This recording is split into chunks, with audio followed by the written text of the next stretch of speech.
And it's the Transform Your Relationship Show. I'm Laura Rubenstein here with the amazing and fabulous Dr. Roberta Shaler. Hi, Roberta. Hi, Laura. We are doing another touchy subject, I like to say, about people who pick fights and why we get into fights that are sometimes we wonder, how did I get here? And didn't it kind of takes you by surprise, when you get into an argument and somebody somehow got you in there, or you allowed it, or you started it. Have you ever seen this happen before or felt this? Yes, I think it's really easy for people to not be in the present moment enough to not realize what they are engaging in, or what they're starting, or how they're choosing their words, because everything can go sideways if you don't read the situation carefully from your side and the other side. And it can all start with a simple comment, and all of a sudden you're in it. And it was a subconscious intention that somebody's irritated, they say something that they know you're going to react to emotionally, and then boom, you're in it. And if you can identify what just happened, or even identify before it happens, then maybe the fight doesn't have to happen. Right? Well, the fight never has to happen because that takes two people. It does. Big aha there. If you don't want to have a fight with someone, you don't have to, even if they're trying their hardest. Is that right? That's right. I mean, you don't have to take the bait. You don't have to jump in. You don't have to be in their perspective or their perception. You can just look at it and say, oh, that person's having a bad day. That person's anxious. That person, for some reason, is irritated, and I've been chosen. And that's up to you, whether or not you get in it. Yeah. And it takes practice. I call that like a mental muscle to like be on the information gathering side versus the reactionary, how am I going to respond to this side, right? Well, I think back to a person that I worked for. I was acting general manager of a media company in Manhattan, and the woman was brilliant in her own way, but she was just not able to determine the difference between information and emotion. So someone would come and say, I don't like the way this is going. And she would come to me and say, oh, the employees are all upset.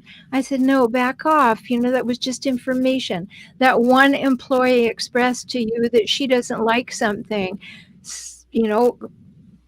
Pan out, come to the bigger picture.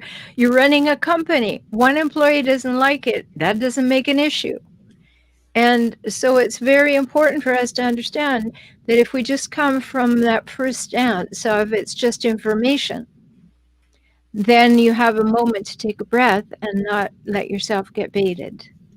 That reminds me of a manager who was kind of the opposite in style, and I can take a page in a note in a page from that, which is that manager hardly said anything. It seemed like they were always just kind of like listening to all the employees, to all the stuff going on between the employees, all the stuff that came to him, and then he would like take it in, and you knew he was listening, but you didn't have like a reaction from it. And sometimes it was so frustrating, but at the end of the day, he could come to a decision that was the best for the organization. And we can do this in our personal lives too. It could be, let me think about that. I'll get back to you, right?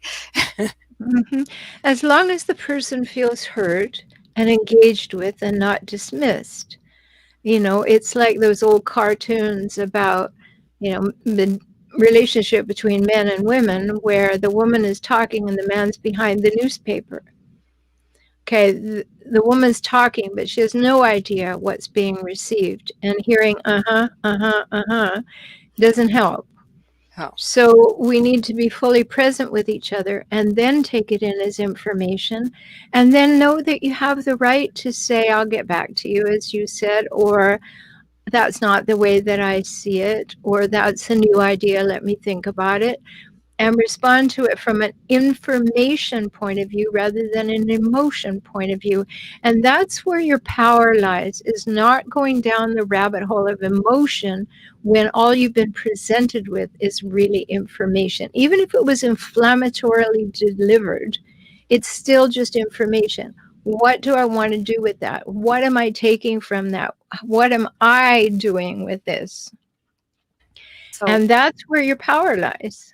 I love that. And so when you say don't go down the emotional rabbit hole, and when somebody's like really upset, a way one could say is like, I see you're really upset about this, right? And it's almost like they want you to go down there with them. It's like, and I might want to say, well, I don't want to get there, and they might be really upset that I won't go there. Well, So it's a power move too. I mean, if I can come to you and have power over you and engage you at an emotional level, then I feel vilified that, okay, I'm upset about it. Now you're upset about it. And therefore it must be something to get upset about. And yet on the other hand, if someone's upset or they're, you know, maybe just take COVID. Maybe some small business person is living right on the edge of their ability to keep the business going because they don't have any customers. They have no idea how they're going to make their next rent. And they're already living at a level of high anxiety. And then they make a comment. And I don't like the comment. But if I could stop and say, wow, the big picture is that this person is living right on the edge and very concerned about their whole life's work being left to the next ability to pay the rent, I can see why they'd be in an elevated state. It has nothing to do with me. They're not even thinking clearly because in their body, they've already gotten to the place of arousal. When you get to the place of arousal, you have less oxygen going to your brain, and your sorting function as what's appropriate and what would fly and play well is definitely mitigated. and so let's take that scenario out. You see this, and then you can say, well, I don't, they're upset. It may be about the bigger picture. How can I engage? I might be asking in a way that doesn't get me upset, doesn't inflame them more. Do I need to get them what they need or find out what they need? Like, what do we need to do here? Well, I might say, that's not the usual way that we start a conversation. Is something going on? Mm. Right? Like, pan out. It's not just me. It's like, oh, this is unusual. Let me paint it unusual and say this is unusual and see if I get a response. And then the person might say, well, I just came from the landlord and he says that if I don't pay the full rent next month, my business is done for. And oh, golly, that must be really anxiety provoking. I get it.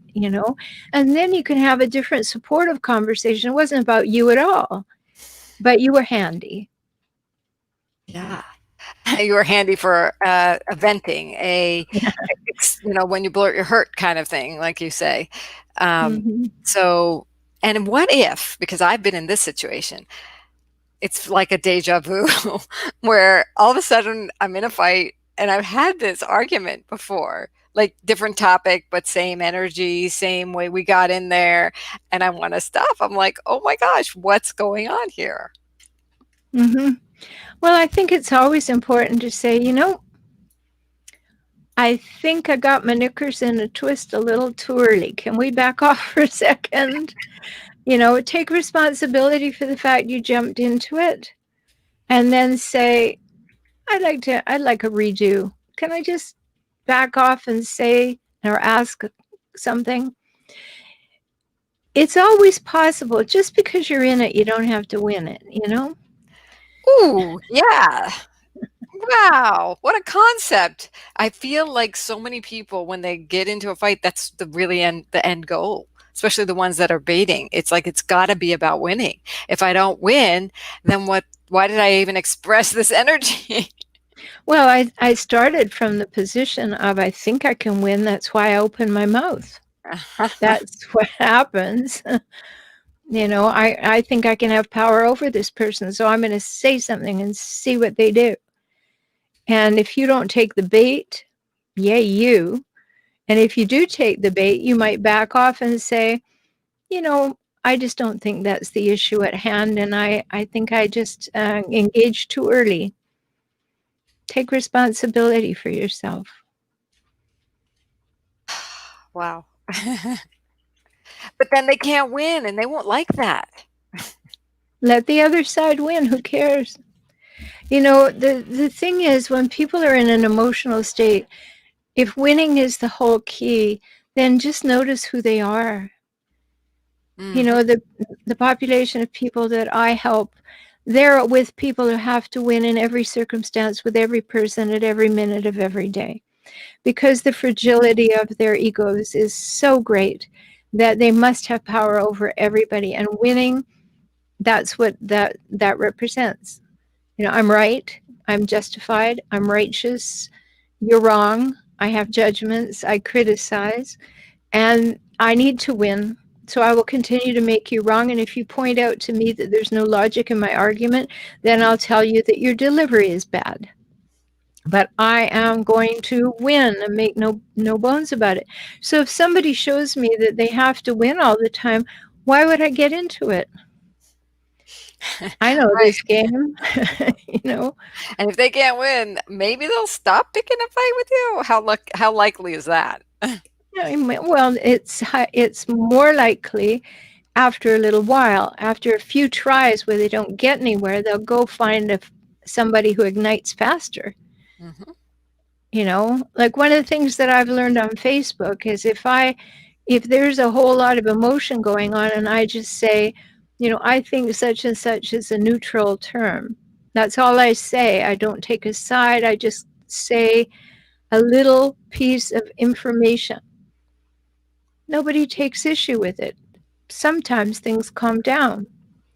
But if I get in and say, I think you're right, and I have kept the imbalance or the balance, depending on whose view it is, going. So getting back to balance is about taking the sides off the table. Yeah, like become the observer. Okay, this person just came at me with something. Is it really about me? No, it's about them. Altogether, it's about them because they came at me. Right. They have an issue with me, great, we can find that out. But their decision in the moment to come out with, all guns blazing, that's their decision. I am the observer at that moment. But what if I just got a notice from my landlord that they're doubling the rent and they want it 3 months in advance? And then And they you come come at at you. me with, and I just got mine and I'm going to be evicted. Okay, now we're in a real muddle. And who's going to be the person who's most sane at the moment? I tell the people that I work with, couples and others, that the person who's most sane at the moment is responsible for the relationship. So if you can keep your head above water, if you can keep some perspective, if you can keep yourself in a neutral state, not too charged up, not too tired, not too angry, not too hungry, then you have a greater chance of being the one who is most sane at the moment. In that case, then you will decide more easily whether or not you want to engage. Yeah. So when the person who's most sane is responsible for the relationship, how do they show that responsibility? Well, it may be just as simple as saying, I can hear that you have a lot of energy around this topic. At the moment, I think maybe we could de-escalate that and see if there's something that pushed the button underneath that. Would you be willing to go there with me? Right? I mean, always pan out and get the bigger picture, give the different perspective, because a person who's in arousal has become very, very short on peripheral vision. They are just like I need to win, and it's this thing, and you're wrong for these reasons. They're become very, very focused, and the breadth of the picture and all the mitigating circumstances and all the pieces of past relationship and everything aren't there. It's just my fears got me. I want to prevent this, or I want to make you wrong, or I want to do something. So if you're going to be the one who's most sane, you have to be the one who is most able to keep the perspective. Yeah, keep the perspective. People do it all the time. I mean, they do it all the time. You watch them on Facebook. They're, especially during COVID, they don't have anyone to talk to. They're unhappy. They're scared. They're this or that, and then they pretend everybody is faceless so they can say or do whatever they feel inclined to do. And then if you say something about it, they make you wrong, and then they become name callers. And it's crazy. But if you can't contribute to making it more benign, don't contribute at all. Right. So point out the neutral or leave the conversation. And when it gets really heated and I'm not in that, and somebody tries to pull me in as a third party, oh, that's not good either. No, and there is a third option. The third option is to be able to simply say that's not my perspective, or that's not the information that I have. And you don't offer to give anything further. You just simply state it. That's using my technique, the personal weather report. You just simply state it. Then you find out if they're interested at all in your perspective, which they're probably not. But when you just They say that the chance to make you wrong, to negate it, yes. yeah. So, But they're not interested in an equal conversation. in which case, to me, that's a very dangerous place to put myself in, because if I want to say that's not my perspective, oh, what is your perspective? And I might opt out of the conversation at that point. I might say, it doesn't feel right for me to share it at this time. It's irrelevant. Yes, or I'd be happy to talk with you about that offline, or in a private message, or something that just diffuses the situation and postpones it to not happen while the flames are ignited. And it's irrelevant to the flames, yes. So let's de-escalate. Well, sometimes people are just too insistent on winning, and I like your idea of letting them win to whatever degree you can, whatever that looks like. And then I like the idea of saying that's not my perspective. If they're interested, offering a time to talk about it when they can be objective. What if they can't be objective? What if they're just, some people just like to hold on to grudges, right? What if you know somebody like that who's like, yeah, we could talk about that offline, sure. And when you get that kind of like defensiveness, Well, then I'd be too busy for a week. Or a year. Forever. I mean, but I wouldn't leave them hanging. I would just say, I've thought better of it, and I don't think that we would agree on this. So it's probably best for our relationship that we don't discuss it further. And just keep with that decision that you made. The thing is basic to this whole conversation is the notion that when someone asks you a question that you have to answer. Adults don't have to answer questions. Wow, what a novelty. What a novelty. You don't have to answer a question just because it was asked. Yes. Ooh. So if someone asks you something and you think that it has a hidden agenda, or they're trying to make you wrong, or they're do anything, sometimes I've gone so far, Laura, someone will say, well, what do you really think about that? And I will say, I have no idea why you'd want to know that right now. And I just turn it back on them, because I know that it's not going to go anywhere good, and I don't have an intention of having that conversation. So I just say, I don't know why you'd want to know that. And if they come back at me and say, well, I have a right to know, I don't know, No, you don't. So it's really important for breathe. You have a right to, vote. You don't have a right to tell me what to do, right? Yeah, well, you have lots of rights and they Yeah. come with responsibilities. So if you want to exercise the right, then be responsible in the way you talk to me. And I don't mean that to sound parental. I mean that's my internal feeling. Like you are not going to have the right to tell me what I should think or what I should feel, or if I had it together, I would. No, we've already blurred the lines there. Speak about yourself, use the personal weather report. That's the only thing you know for sure. You don't know another thing about a human except that you've observed their behavior over time and they often behave this way. And so you then take that information and you mitigate your conversations with them with that experience that you have of them. And then you also use it to decide if you want to continue having conversations with that person. You know, there are three kinds of having conversations that I talk to my clients about. You can either surf, snorkel, or dive. Some people you're only going to surf with. That's all. You know, your transaction with the person at the grocery store, all of that. If you have friends, maybe you'll snorkel. Maybe you'll go a little deeper into things. Maybe when there's an issue, you'll figure them out. You don't bother figuring out whether or not the person at the grocery store is having a bad day, you know, but if you have a friend, you might figure that out. And then there are people that you really, really care about, maybe your partner or a really close friend or something that you say, okay, this is going terribly sideways and let's just dive. You know, let's dive deeply into finding out what is underneath this. It may be uncomfortable, it may be sad, it may cause a rift, but I care enough about this relationship that I will dive with you. I mean, a lot of the times when couples come to me, they have been surfing for so long while longing to have a partner to dive with that they have no idea even how to snorkel anymore because it's too tentative.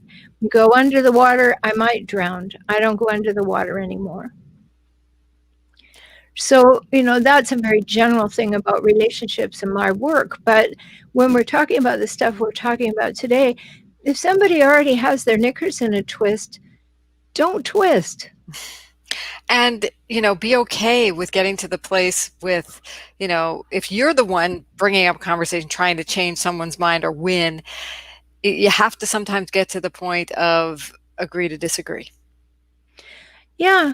Be And willing to go there. I really don't like that phrase because I find it incendiary. People think they're being shut down. Or patronized. Yeah. So I think it's maybe a little better. I don't know. Everybody would have to calibrate for themselves. Or just saying, you know, I don't think I can go to that place and meet you there. I just don't. So I think I'll just think about it a little more, or I know that I will never be willing to go to that place. So I think I just better say that now, Yeah. as opposed to, well, we'll agree to disagree. That just sounds like I'm cutting you off. Right. Yeah. Or I thought better of it, and it's probably not a great conversation for us to have. Yes, Since which my would be a much perspective, better thing to say. well, that was your words that you said earlier in the conversation, right? I thought Exactly. better of it, and I think it's best for both of us if we don't discuss this. We have differing viewpoints, and Hmm. let's just honor that. Yeah, So, might not be great for our relationship. mhm. You know, I have friends who are diametrically opposed to me in many aspects. You know, maybe they have different spiritual beliefs, maybe they have a different political leaning, whatever. And you always have to calibrate, like, okay, I really care about this person, and we're very different in that way. Is that difference something that is going to get in the way of this friendship or our having conversations? You have to always be calibrating what's going on. So if somebody comes at you and you can just be healthy and be in a relatively receptive state, then you can calibrate what's coming at you, then you are going to be more sane. Then you can just say, okay, maybe something's going on with this person. Maybe I don't have to jump in and wave the flag for their issue. Maybe I just need to let them talk. maybe I could just lean in and say, wow, it sounds like you got a whole lot of energy around that. Tell me what's going on. And then when they tell it, And say, oh, I can see why you'd have a whole lot of energy around that. Do you know why you have a whole lot of energy around that? I mean, get them to think. When somebody is in a whole lot of arousal and you make them come back up into their head, they start to relax, they start to breathe again. Then you can find out if this is a person you care about, see if you can get them back into their ability to breathe and get their heart rate back down. And you often do that by kind of inviting them to think. And if you jump in there and say, wow, you really got a really strong opinion about that. Tell me more about that. They got to go into their head, not just, well, that's just the way I feel. And, I think you're crazy. No, tell me, what are you thinking? What are you thinking? And when you demonstrate that interest and you match their energy, then sometimes you can get them to come back up into their head. And when that happens, it can be a good thing, because then they go, oh, wow, I really was having a spell there, wasn't I? Let me see if I can tell you, because I don't seem to have words for that yet. Now, there's going to be times when we're just way too far out there and the person can't do it, and say, well, maybe when we have more clarity around the issues, we could talk about that. yes. And it takes practice to do this. I mean, like, because when somebody's coming at you, you're like, you go into your fight or flight mode, or at least I do. It's like, I can't respond sometimes. It's like, that would be good. It would be a whole lot better, like, better than coming out attacked, swinging. I think. And I'm like, what do I do? And then they continue. And then I'm like, so you need to do this, and you need to do that, and you need to do this. I do? Yeah, exactly. Like, they've gone into parenting mode, and, in my head, I'm saying, okay, now you think that you're going to tell me who to be and how to think and all of that. No. So I'll just ask a question. So I think I'm hearing you tell me what you think. You do think that way, right? Because I don't. Sometimes you have to just separate it out for them in words, because they've decided that we've got to be on the same page. Well, we don't. And I don't mean to make it sound like I am always cool as a cucumber, but basically there's not that much that we need to get really upset about in life. There's not that much that I would want to put my heart rate up for, right? In terms of an argument or a confrontation or whatever. No, because the more angry a person is, the more they are using the oxygen in their blood to keep themselves alive. They're not using it for clear thinking. It's not available. It's gone south. It's down there keeping the heart and lungs going. So there's no point arguing with a person who's really angry. Like that. Use your oxygen to help you think clearly. That's right. And, I like what Ashley Brilliant said. He said, make a speech when you're angry, and you'll make the best speech you'll ever regret. Mm-hmm. So just keep that in mind. Do I want to look back on this moment and say, oh, well, I was really all head up, but I said some things I don't really believe, and I was trying to win, and I sort of took my words and hit the person over the head with them to beat them back and put them in their place? Well, now I've got a 2-for-1 conversation.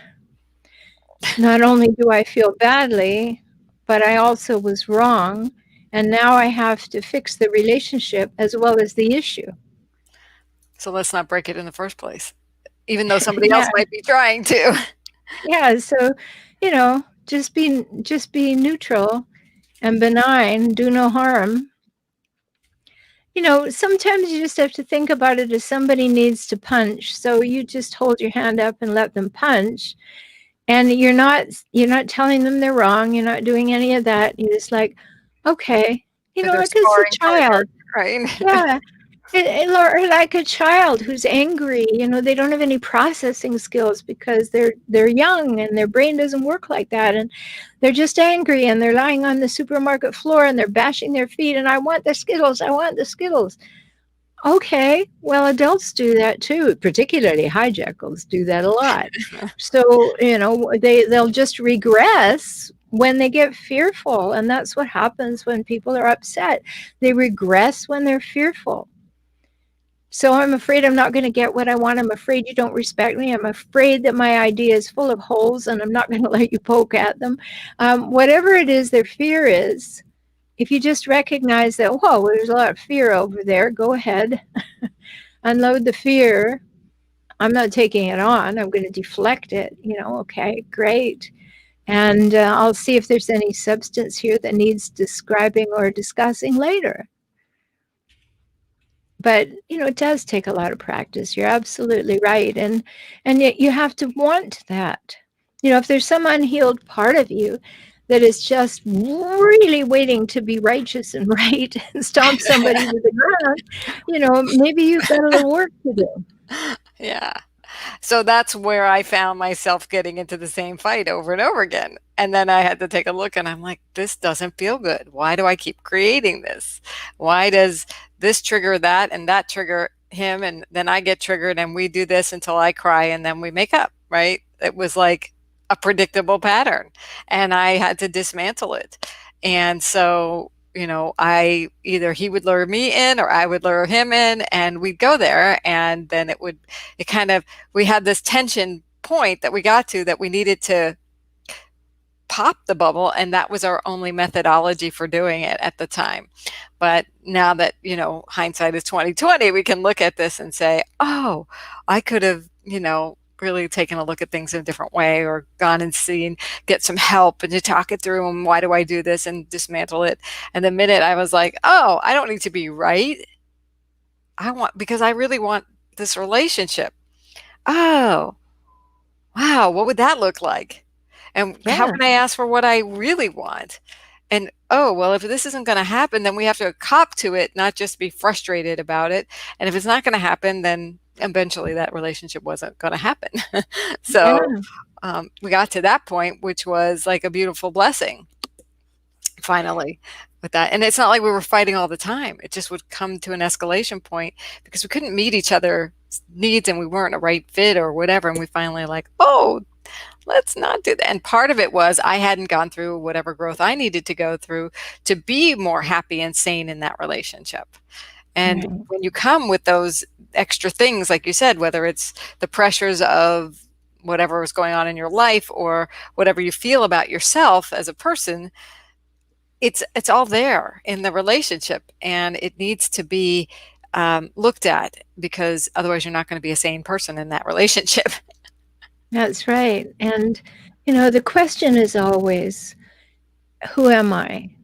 That's always the question. Who am I being right now? Am I demonstrating my values, my vision, my beliefs by what I am thinking and doing right now and saying?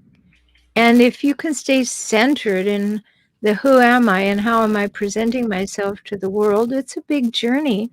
But it allows you to say, okay, the end of the day, yep, I pretty much stayed aligned. Nobody pulled me into their drama or set me off on a trauma that I didn't need to go on, because I can calibrate that kind of thing. And those are just steps in emotional maturity. And we either take them or we don't. Right. And that's what we're here to offer is insights for that journey and resources and support. And I know That's right. you have a podcast and YouTube channels and membership sites and everything's available at forrelationshiphelp.com, right? And It's all there. and I help people from their business to their personal life. Once you've gotten some of the clarity, then we can use some hypnosis and really help you stay grounded in that, right? Because we are very in flux beings and we can work with your subconscious mind. Yes, but first of all, you have to know what you want. Clarity is So, key. Clarity is key. That's what I'm saying. yeah.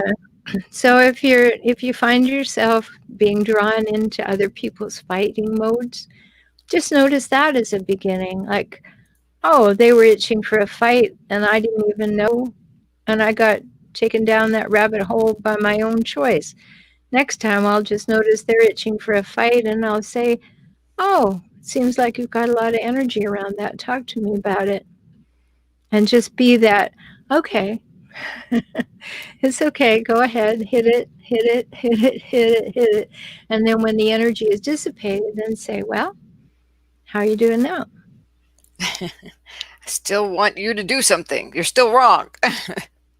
Yeah, I might be. You could be right. Yep.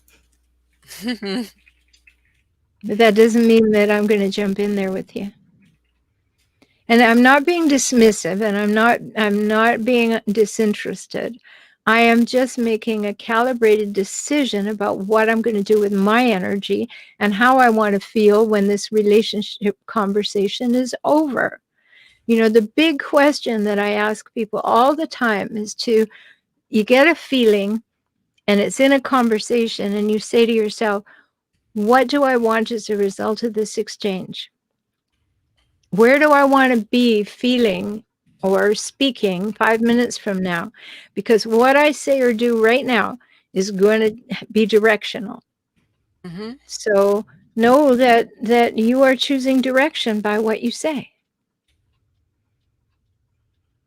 We could talk about this forever. It's a big Good. conversation. It's huge. And changing directions and conversations is like big. Yeah. Yeah, how do you change direction in a conversation while honoring the direction the person started it with? Mm-hmm. You know, you don't want to dismiss them, you don't want to deflect and distract, but you do need to be able to bend. So there's a whole other conversation. Yeah. And also not being bent while not being bent, right? True. Yeah. Because they want to put the conversation to bend. Sometimes a hijacker will want to bend you. And Mm-hmm. if I want to remain in integrity, not bent, then we have to agree to not have this conversation. Because Yeah, and in a healthy relationship, there is some resilience. I mean, there's a bit of being a bamboo and a willow in there that you have some pliability, you have some flexibility, you have some give. But if somebody is really bent on bending you to the ground and stomping on you to make sure you stay down, you have to know that, probably I don't want to let that person get their boots on me. Right? it's the protective, approach needs to be taken. Yes.